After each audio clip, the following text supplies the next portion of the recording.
आचरण की श्रेष्ठता का प्रतिपादन। राजा शतानीक ने कहा, मुने, अब आप ब्राह्मण आदि के आचरण की श्रेष्ठता के विषय में बतलाने की कृपा करें।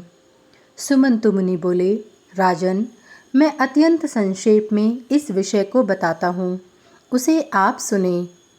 न्याय मार्ग का अनुसरण करने वाले शास्त्रकारों ने कहा है कि वेद आचारहीन को पवित्र नहीं कर सकते, भले ही वह सभी अंगों के साथ वेदों का अध्ययन कर लें।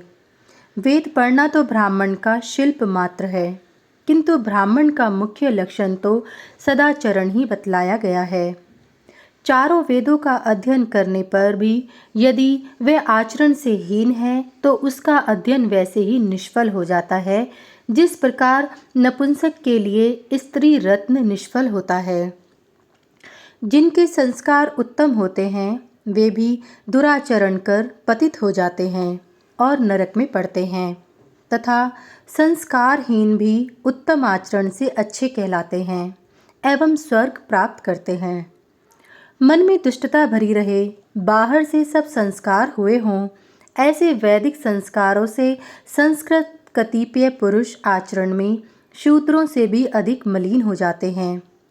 क्रूर कर्म करने वाला, ब्रह्म हत्या करने वाला, गुरुदारगामी, चोर, गौओं को मारने वाला, मद्यपायी, पर स्त्रीगामी, मिथ्यावादी, नास्तिक, वेद निंदक, निषिद्ध कर्मों का आचरण करने वाला यदि ब्राह्मण है और सभी तरह के संस्कार से संपन्न भी है, वेद वेदांग पारंगत भी है, फिर भी उसकी सद्गति नहीं होती। दयाहीन, हिंसक, अतिशय, दाम्भिक, कपटी, लोभी, पिशुन, चुगलखोर, अतिशय दुष्ट पुरुष वेद पढ़कर भी संसार को ठगते हैं और वेद को बेचकर अपना जीवन यापन करते हैं।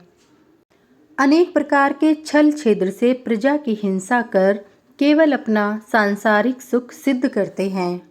ऐसे ब्राह्मण शूद्र से भी अधम हैं, जो ग्राह्य अग्राह्य के तत्व को जाने, अन्याय और कुमार्ग का परित्याग करे, जितेंद्रिय, सत्यवादी और सदाचारी हो, नियमों के पालन, आचार तथा सदाचरण में स्थित रहे, सबके हित में तत्पर रहे, वेद वेदांग और शास्त्र का मर्मज्ञ हो, समाधि में स्थित रहे, क्रोध, मत्सर, मद तथा शोक आदि से रहित हो, वेद के पठन पाठन में आसक्त रहे, किसी का अत्यधिक संग न करे, एकांत और पवित्र स्थान में रहे, सुख दुख में समान हो, धर्मनिष्ठ हो, पापाचरण से डरे, आसक्ति रहित, निरहंकार, दानी, शूर, ब्रह्मवेत्ता, शांत स्वभाव और तपस्वी हो, तथा संपूर्ण शास्त्रों में परिनिष्ठित हो।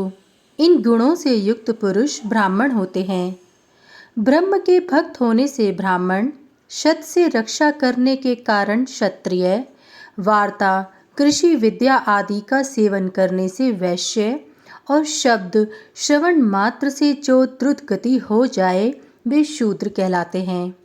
क्षमा, दम, शम, दान, सत्य, शौच, धृति, दया, मृदुता, ऋजुता, संतोष, तप, निरहंकारता, अक्रोध, अनसूया, अतृष्णता, अस्तेय, अमात्सर्य, धर्म ज्ञान, ब्रह्मचर्य, ध्यान, आस्तिक्य, वैराग्य, पाप भीरुता, अद्वेष, गुरु शुश्रूषा आदि गुण जिनमें रहते हैं उनका ब्राह्मणत्व दिन प्रतिदिन बढ़ता रहता है। शम, तप, दम, शौच, क्षमा, ऋजुता, ज्ञान विज्ञान और आस्तिक्य ये ब्राह्मणों के सहज कर्म हैं। ज्ञान रूपी शिखा, तपो रूपी सूत्र अर्थात यज्ञोपवीत जिनके रहते हैं उनको मनु ने ब्राह्मण कहा है। पाप कर्मों से निवृत्त होकर उत्तम आचरण करने वाला भी ब्राह्मण के समान ही है। शील से युक्त शूद्र भी ब्राह्मण से प्रशस्त हो सकता है और आचार रहित ब्राह्मण भी शूद्र से अधम हो सकता है। जिस तरह दैव और पौरुष के मिलने पर कार्य सिद्ध होते हैं, वैसे ही उत्तम जाति और सत्कर्म का योग होने पर आचरण की पूर्णता सिद्ध होती है।